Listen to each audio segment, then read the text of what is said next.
29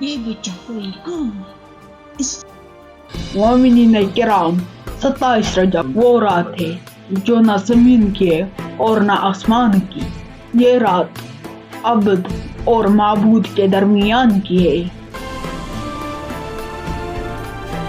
یہ معراج ہے. یہ محمد مصطفیٰ صلی اللہ علیہ وآلہ وسلم کا سفر ہے. حج مخلوق ختم ہوئی اور قرب الہی ظاہر ہوا.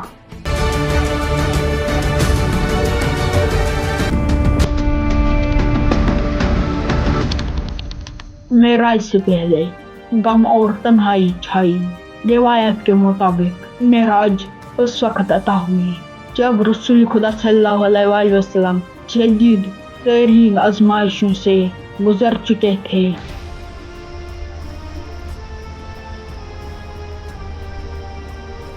حضرت خدیجہ کا وصال اور حضرت ابو طالب کی جدائی.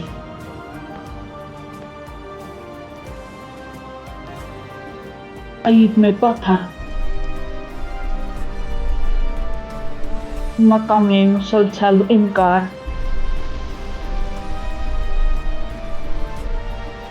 یہ وہ وقت تھا جب زمین نے رسول اللہ صلی اللہ علیہ وآلہ وسلم کو تنہا چھوڑا.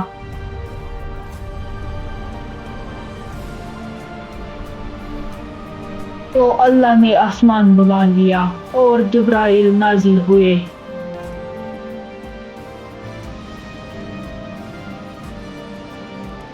اور نورانی سواری براق عطا ہوئی. رسول اللہ ایک ہی رات میں مسجد الحرام سے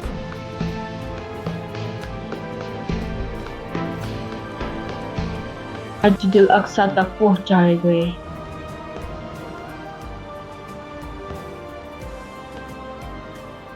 وہاں تمام انبیاء جمع تھے اور رسول اللہ صلی اللہ علیہ وآلہ وسلم نے سب کی امامت فرمائی.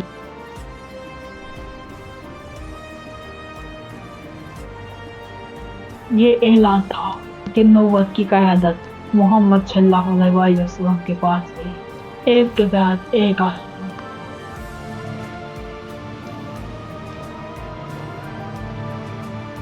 اب تک کی سدرۃ المنتہا.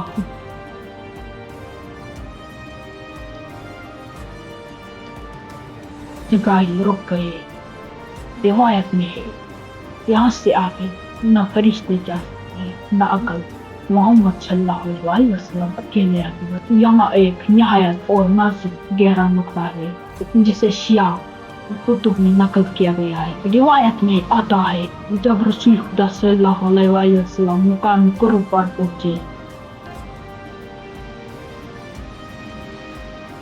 تو اللہ تعالیٰ نے رسول اللہ صلی اللہ علیہ وآلہ وسلم سے خطاب فرمایا.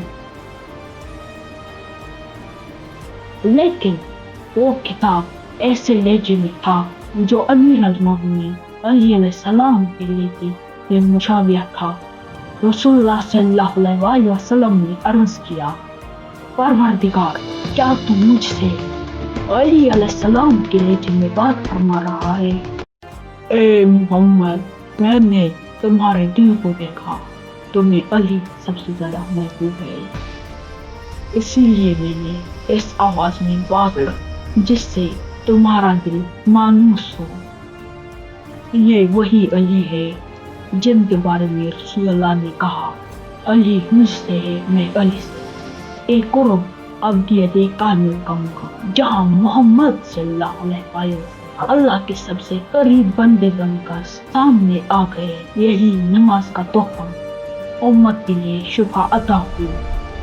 ولایت کے اسرار بیان ہوئے.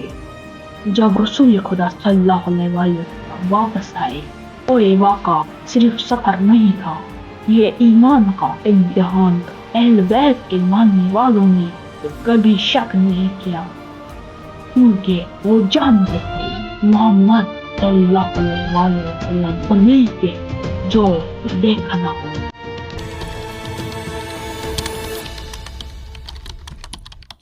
یہ مدینہ ہے، رسول خدا صلی اللہ علیہ وسلم کا شہر. مگر آج شہر کی فضاؤں میں عجیب سا سناٹا ہے. آج نانا صلی اللہ علیہ وسلم کا نواسا فاطمہ زہرا سلام اللہ علیہ کا لال مدینہ چھوڑنے والا ہے۔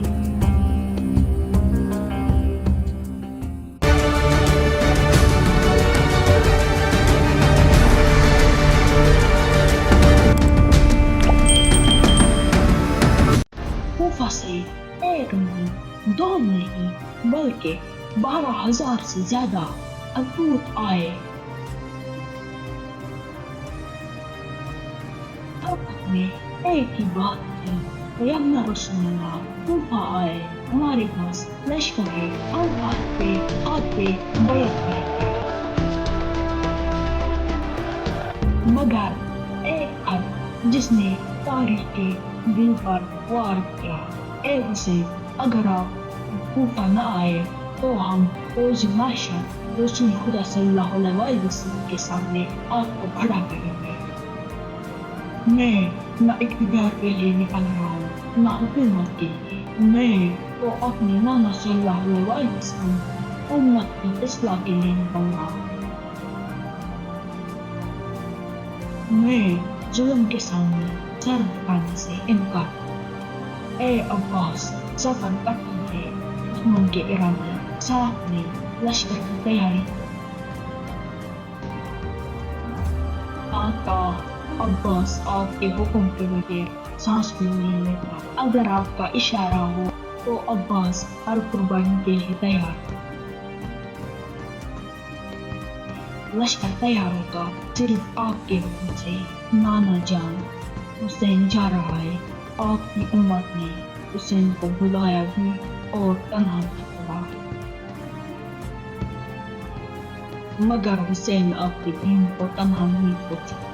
28 یہ صرف ایک تاریخ نہیں، یہ کربلا کی تمہید ہے، یہ حق اور باطل کے درمیان ہمیشہ کے لیے حد فاصل بن گئی۔ یہ سفر مدینہ سے شروع ہوا، مگر کربلا میں انسانیت کو زندگی دی۔